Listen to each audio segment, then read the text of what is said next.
Binge the full week of The Ray Taylor Show ad-free over at inspireddisorder.com/plus. This is The Ray Taylor Show. Swipe Up, episode 232, the podcast where I share my unfiltered thoughts on the latest news and entertainment updates.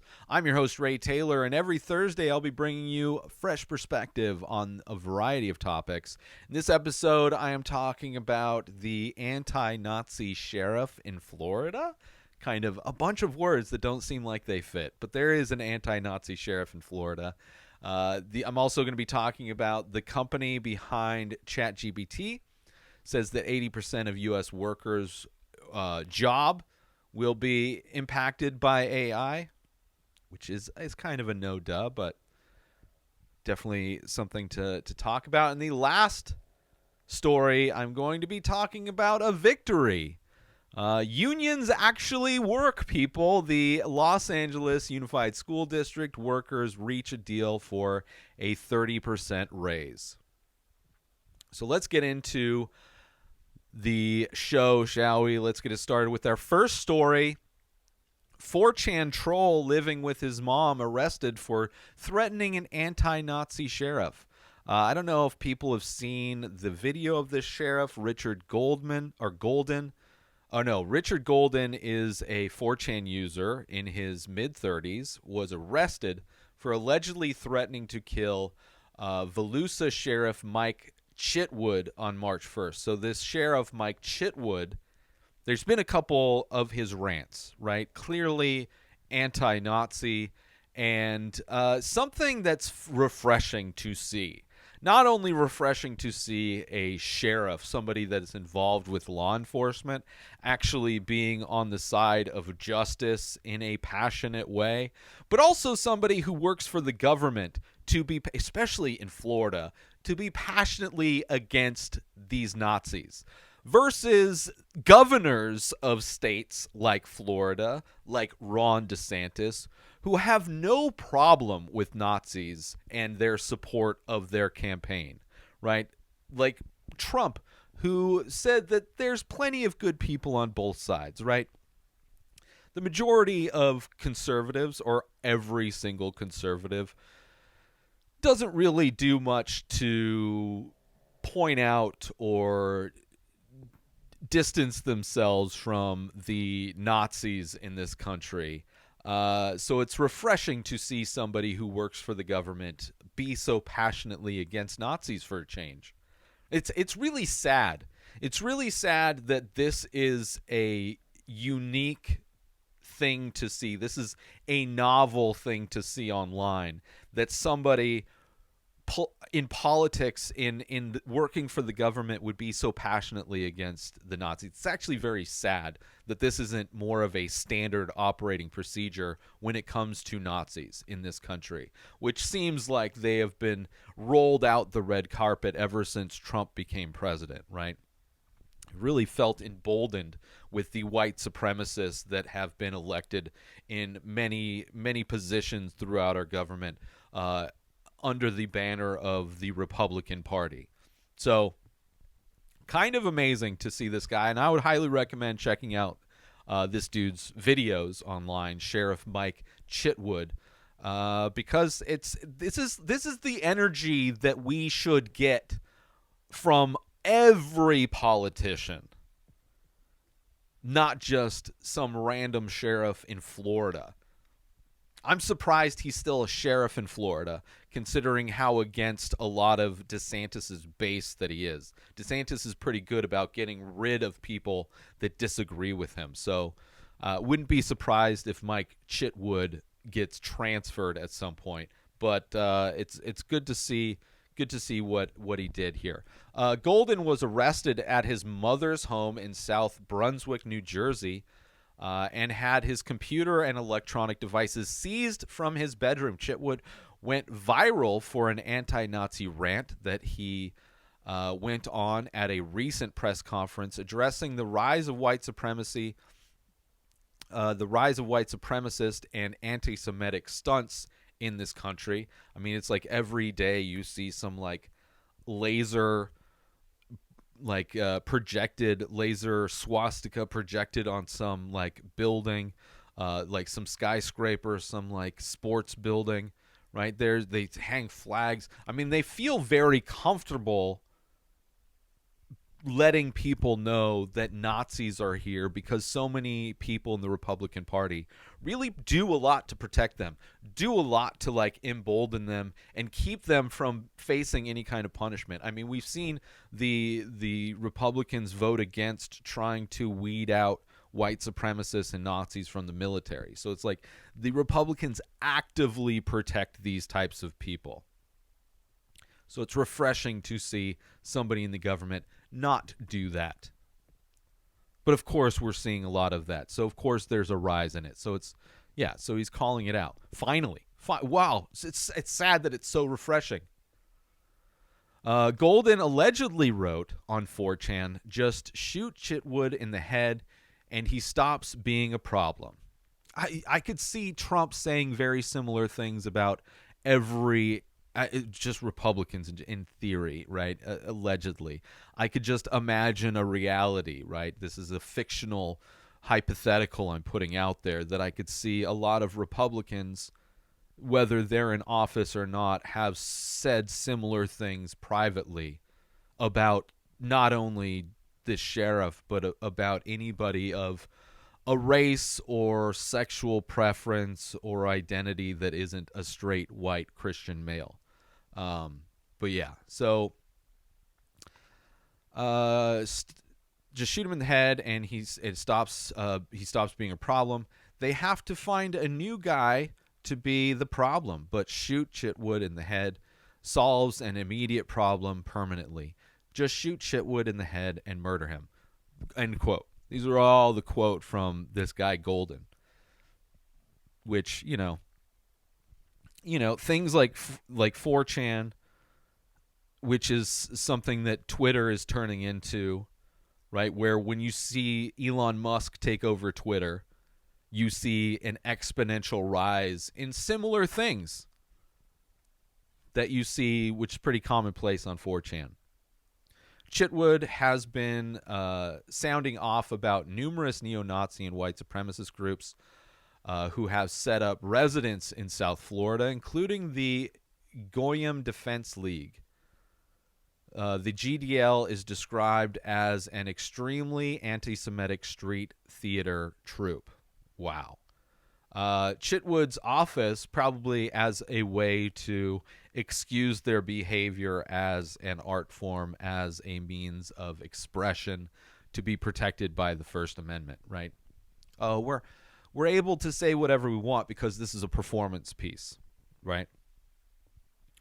Like, not like the government is actively trying to eliminate the First Amendment, right? Trying to ban TikTok, trying to really give them an open-ended excuse to shut down anything involved with any kind of dissent in any way against whatever the government is used to help profit big businesses and make sure millionaires keep their profits rolling in.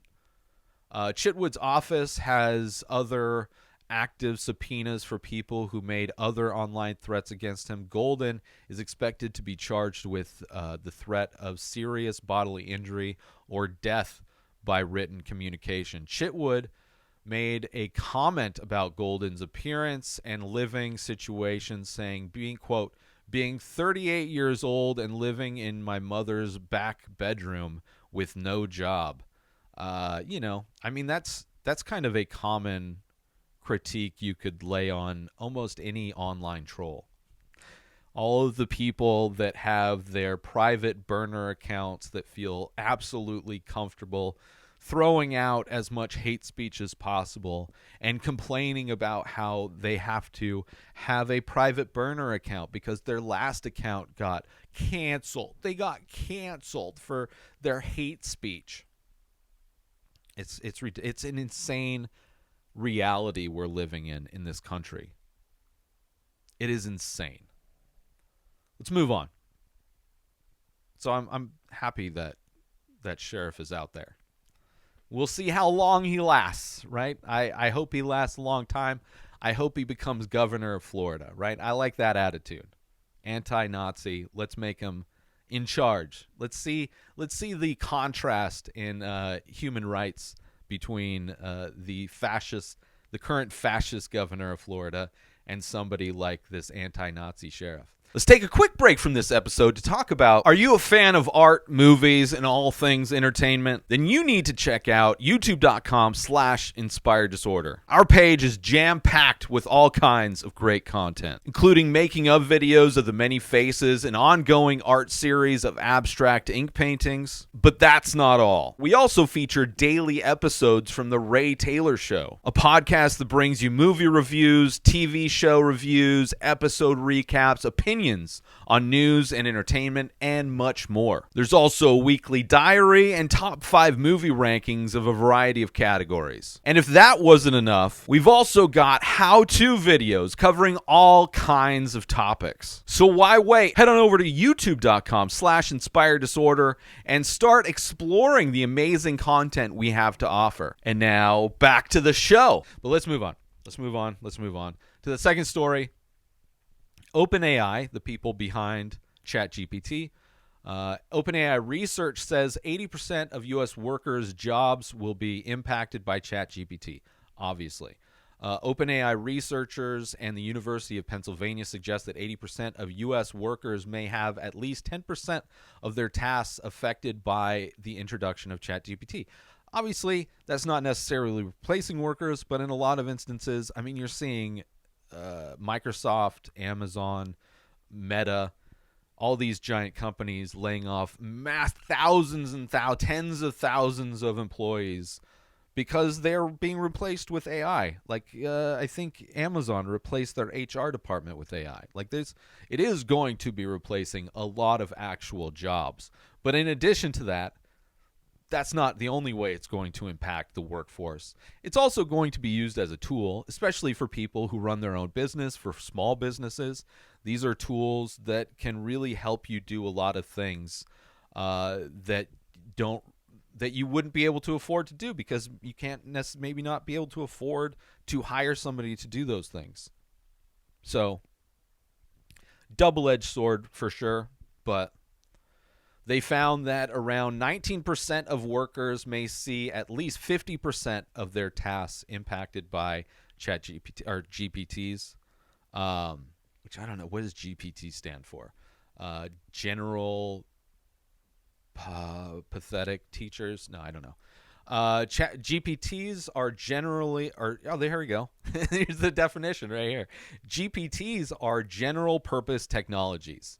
Like the steam engine or the printing press, and will soon be a commonly used tool in the workplace. Sure.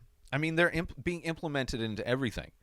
Like, I mean, ChatGPT on its own, but then you see, like, Photoshop is implementing, there's a plugin. I haven't been able to play around with it yet, but there's a plugin that allows you to use Stable Diffusion and AI image generating implemented as a plugin into Photoshop. So, like, if you want to create custom fonts, you can do that by typing in a prompt. You want to render images or add aspects to your images, like being able to edit images, being able to not only rendering these things like you're already able to do with like DALL-E 2 or Stable Diffusion or any of these kind of rendering sites, image rendering sites. You're also going to be able to like edit stuff, and that's not even going to be limited to just images. Like, there's editing software for video, for audio, all of these things. There's already aspects of these editing softwares that are implementing AI. Like, you can record, I've seen one, like, this is months ago before even ChatGPT blew up. There was one audio recording software or app that used AI that could allow you to use like just the low quality audio that you may get, just like recording yourself on a loud street, walking down, recording like a selfie video, right? You put it through this audio software and it makes it sound like you're recording on high-end studio equipment in a soundproof room, right? So using AI as like a filter that like cleans up and makes things that are recorded and created on low-end tech transforming those things into high-end products. Like, you even see it, like, I've seen a bunch of ads for an app that turns your old blurry photos into like really sharp high resolution photos. Like, all of these things are going to just be add-ons and plugins for every kind of editing software. Whether whether it's a Word document, whether it's an image, video, audio, all of these things, it's the barrier to entry on all of these things that are already pretty easy to learn. There's going to be even less need to learn these things, right? Somebody that knows how to do all of the adjustments in like Adobe Premiere to make something look better and fit is going to be streamlined, and cut the process and the time that it's going to take people to do these things is going to be completely wiped out. And these things are going to be instant. Which, for me, who runs a business on my own, producing fine art, producing these podcasts, doing all of the editing for social media clips, like, I'm excited to see what I'm going to be able to do, what more I'm going to be able to do, and what better quality I'm going to be able to do those things as they get rolled out as plugins and tools for things that I'm already doing. Like, if I can just dump an episode into like iMovie, right? Apple at some point is going to do all of this. They've said that they are holding back on their AI stuff because so many companies are letting go of people. They don't want to fire employees, right? More of an image PR type of a thing for Apple. But eventually they're going to do it.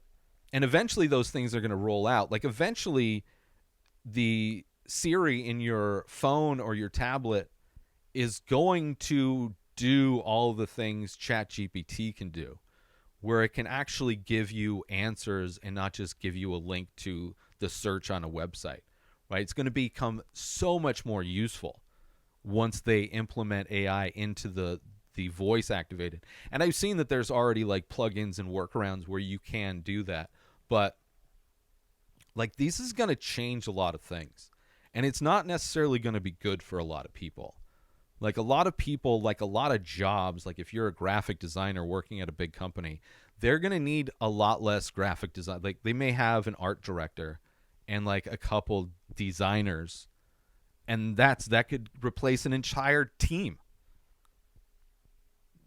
Movie studios, like, instead of using tons of animators and programmers to make the next Pixar film, they'll be able to just implement AI and have a few people render these movies in real time. Like, it's going to be ridiculous, the ease at which high quality content will be able to be created.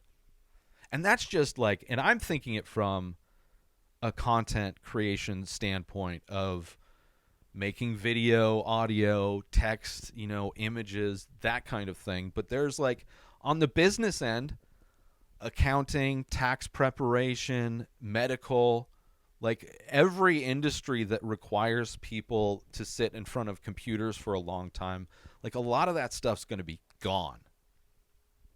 This is going to be one of the big jumps and leaps in human technology to change things. Just like the Industrial Revolution, just like the technological revolution when the internet first came about and people could set up a website and create a business to take, like, sell things online, connect globally, sell globally. Like, the things that have changed exponentially so far, it's going to be like that, but possibly even bigger.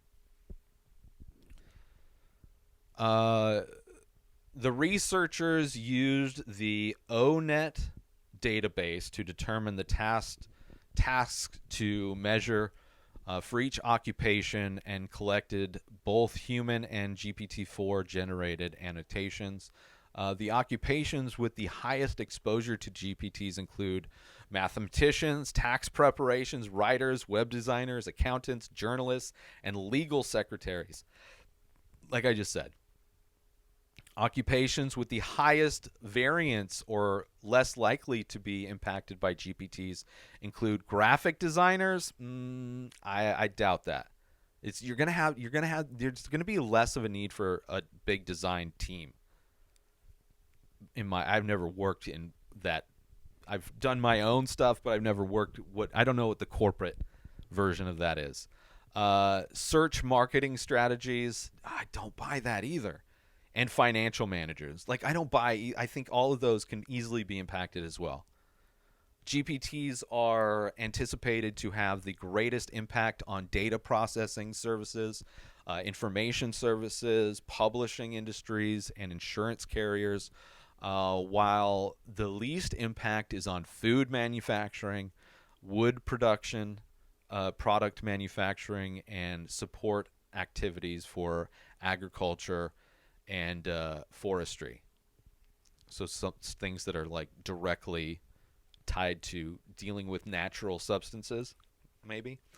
Occupations requiring science and critical thinking skills are less likely to be impacted by current language models, while occupations involving programming and writing skills are more susceptible to being influenced by GPTs. The study has limitations, including the fact that the human annotators were familiar with the model's capability and did not belong to some of the occupations measured. So our ability to use these tools is limited, but I mean the people going to school to learn how to use like editing software or any tax codes, there's the complexities of things people go to school to learn, and to compare that to learning how to communicate with a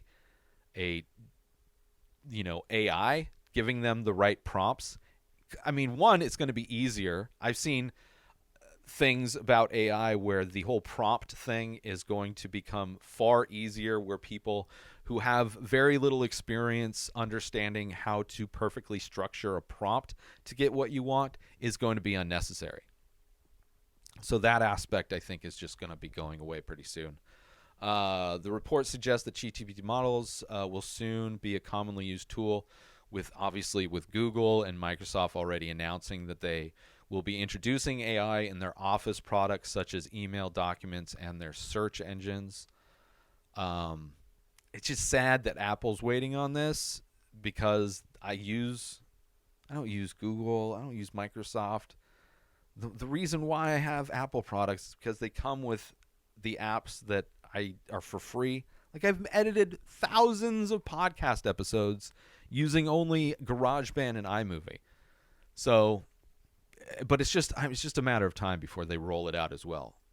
So, anyway, Google and Microsoft ahead of the curve, but I think they have a pretty dominant lead. So I think they can afford to take their time.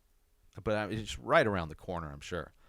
I personally use ChatGPT, as I said, for tons of things in the production of this show. And I've mentioned it on my other show, Ray's Days. But I edit everything by hand. But what I use ChatGPT for, things like generating YouTube titles, descriptions, and tags to make sure that are all SEO, optimized. I've used it for intros and outros for the show. The new Ted Lasso recap show, I had it write an intro and outro, which I'm still getting used to doing in the style of Ted Lasso. I've had it write ad copy for the promos that I have that play during my podcast, emails, proposals for sponsors that I'm preparing to put together to get sponsors for different things. I also use it just to ask basic questions, like how to make a multi-purpose cleaner using like water and vinegar, like just basic stuff. Asking it instead of like going to Google and searching and then having to go through the articles that are like loaded with advertisement, or trying to go on YouTube and trying to scrolling to the point in the video that may or may not even have my answer. Like, I can just literally ask it stuff, and it's pretty good at giving me the correct answers. I use it for so many things. It's like the perfect assistant. When I put my show notes together and all of the things to prep, it makes it so much easier. I'm able to do research on stuff. Like this show, I'm able to do research on these articles in a way that I wasn't able to do before. And I can have it kind of parse things out and put things out in bullet points so I know what the main topics are. So I know what the actual articles are about and what they're actually saying, instead of just giving my blanket opinion on what I think it's about. So I've used it in a bunch of ways, and I've mentioned how I look forward to using it as they roll into different editing softwares.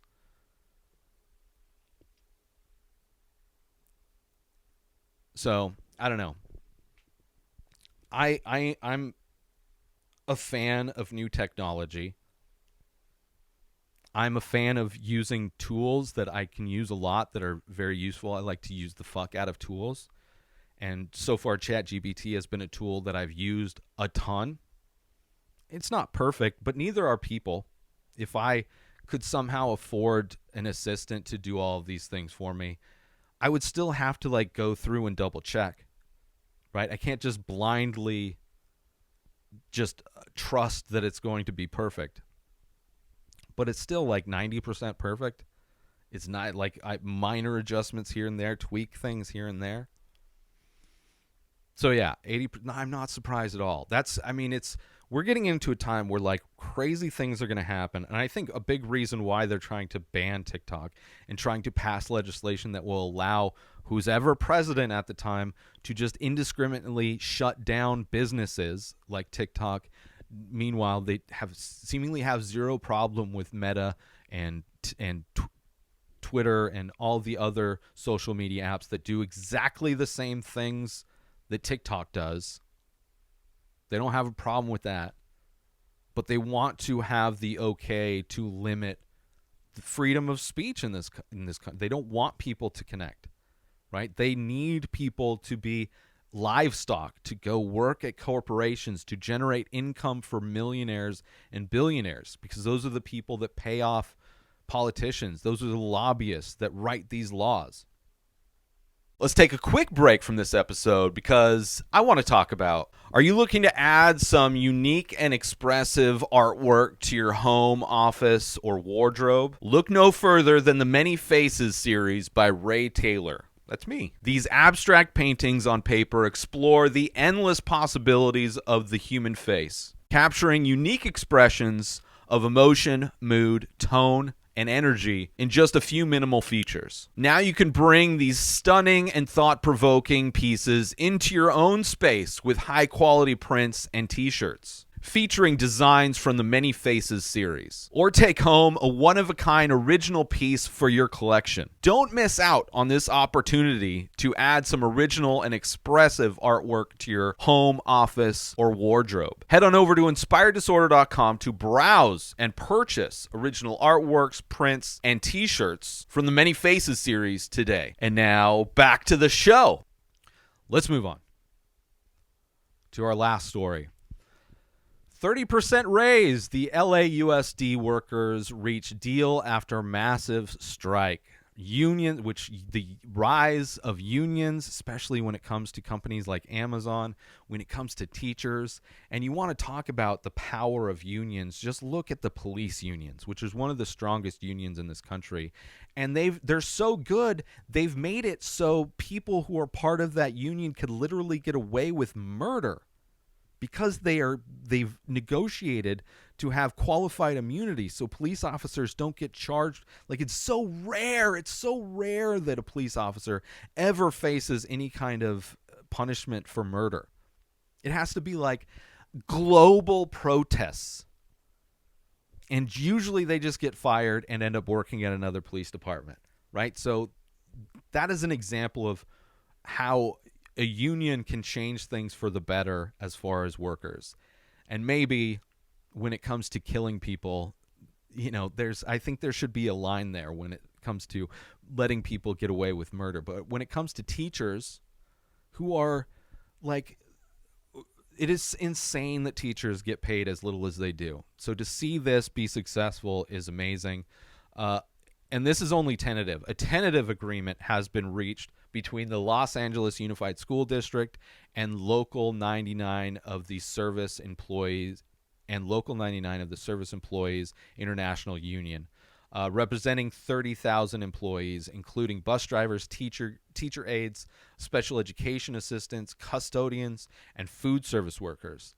The agreement, which comes after mediation with Mayor Karen Bass, provides raises of about 30% or more for the lowest wage workers over time, so it's going to take time, and affected by the length of service and current salary, obviously. So they're like, here's the max, here's how long it'll take you to get to that max, right? But still good. Some workers will receive less than 30% and some more.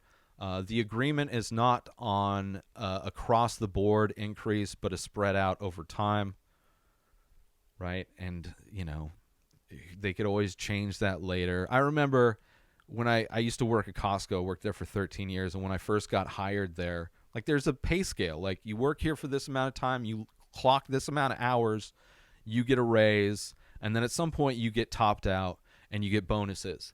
And what that structure was like when I first started working at Costco in 2002, to when I left at 2015, the new employees that were hired at Costco would have to work there like 10 times longer to get topped out versus when I was hired. I got topped out pretty quick. So that means a lot.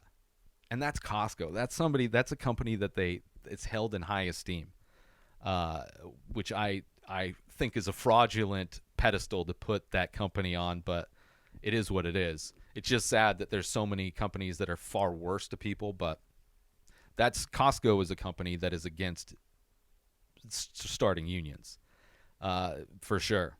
Even though some are, but that's just their legacy union buildings. Not all Costco buildings are unionized. And we tried to unionize it at the building I was at, and it was heavily discouraged. And I think everybody that had at one point discussed or tried to do that no longer works there. So take that how you want. But that kind of time span of how long it takes them to get this raise, I'm sure at some point will be renegotiated and extended, and it will be harder, right? But they have that time to play where they can make it worse. But at least it's a start, right? The deal is not yet official and must be approved by the union members. The strike led by Local 99 began on Tuesday and ended on Thursday. It approved the agreement and could prevent campuses from, if approved, the agreement could prevent campuses from being closed again for almost 500,000 students and spare workers from difficult job actions, obviously doing more than they should. The United Teachers Los Angeles, which represents about 35,000 teachers, counselors, therapists, nurses, and librarians, remain in negotiation over its contract. So they haven't gotten it. Actual teachers, all the peripheral support have gotten it, but not the teachers. The agreement was reached after several union strikes that reflect assertive union activism across the country, largely over widening financial inequities. Obviously, like the federal minimum wage is like $7.25, and it costs like at minimum $2,000 to rent an apartment. It's like it's insane. Like you have to work 20 jobs to afford to live. It's just stupid. And there's people that will fight for that. There are poor people that will fight for that. It's like, oh, you just need to work harder. Stop being lazy. So stupid. Meanwhile, like in the 50s, a full family could purchase a house and live on a single income. Like now a family can't afford a house and would require 5 incomes to afford a shitty apartment. But you're too lazy. The deal also reflects a broader context of the problems affecting working class families. Unions are important, man. Like, there's only one way to negotiate with big businesses. And trusting a business or a corporation that they will have your best interests at hand is the most ridiculous brainwashed garbage I've ever heard of. There's no proof that capitalism will benefit the workers. There is no proof. The only reason there isn't slavery currently is because of government regulation. So if everything was deregulated, one company would own everything and slaves would be forced to work there. It's absolutely absurd. So unions, more than ever, very important. Not only against businesses, but against the government, against this society, against these rich people, this small percentage of rich people who acquired and hold the majority of wealth that exists. These money hoarders that make money worthless and hoard all of it, acting like they're somehow bestowed by God, anointed by God to be the ones to have all of the money, thus have all of the power. It's ridiculous. Let's do some shout outs and get out of here, shall we? Shout out to Vice News, shout out to Motherboard Vice, shout out to LA Times, but most importantly, shout out to you. Thanks for tuning in to another episode of Swipe Up. I hope you enjoyed my thoughts and insights on the latest news and entertainment updates. Please join the conversation by leaving a comment or rating on your favorite podcast platform or over on youtube.com/inspireddisorder if you are watching this. I'll see you next Thursday for more unfiltered opinions and fresh perspectives. New episodes of The Ray Taylor Show come out every single day. Subscribe on YouTube and everywhere our podcasts are found. Binge the full week over at inspireddisorder.com/plus. Buy Ray Taylor Show merch over at inspireddisorder.com. Have a wonderful day, everybody. Peace out! Today is the day where you wake up and you realize that everything that you've been dreaming about, everything that you've been wanting, every goal and wish and hope that you've ever had can become real. Dreams can come true. What you manifest in your mind, you can bring to reality.